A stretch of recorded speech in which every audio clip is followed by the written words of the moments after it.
Dune. Is it a sci-fi movie worth watching or a disappointment like the other current sci-fi movies? Feel free to like and subscribe and let's find out.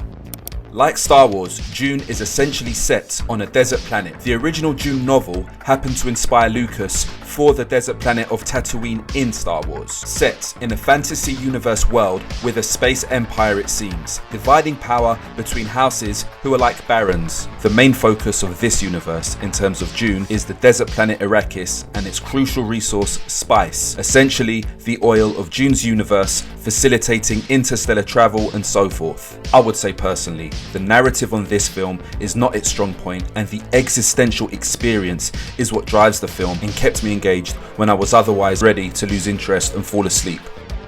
Essentially, the actual plotline goes a little something like this. The House of Atreides is assigned to take over control of Arrakis by the Emperor from the fat bold bloke Baron Vladimir Harkonnen of the House of Harkonnen. Oscar Isaac, of Star Wars notability, plays Duke Leto Atreides, the Duke of the House of Atreides. His son, from his supernatural concubine baby mother, is Paul Atreides, who is being groomed for quote-unquote great things, i.e. run the Saudi Arabia planet.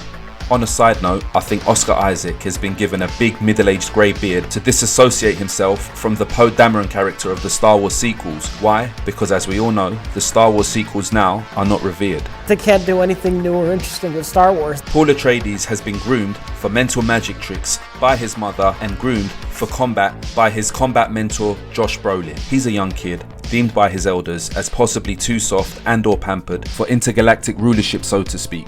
And that for me is the main takeaway of this movie. I'm not going to go into too much more exposition or commentary on this film, as it seems myself, like the majority of the layman audience, struggle to fully grasp the narrative comprehensively. What made this movie worthwhile as a 2021 sci-fi movie and a 2021 cinematic experience was the existential journey of the main character, Paul Atreides, played by Timothy Chalamet or Charlemagne, I'm not sure how to pronounce his name, and his mother, Lady Jessica, played by Rebecca Ferguson. They get separated in combat from the rest of their team, so to speak, and their desert ordeal is what made it for me. The sense of suspense and the created world of Dune aesthetically, in terms of feel, is what in my mind made Dune work. I mean, I could nitpick, why are they fighting with space batons or space baseball bats if they exist in a universe that has the technology for interstellar travel? I had that thought, but only briefly. I was like, I get it. They're trying to establish their own lived-in universe, and it's kind of naff, but at the same time, it kind of works.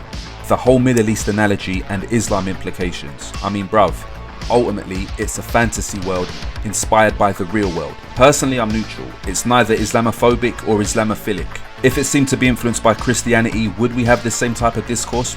I don't know.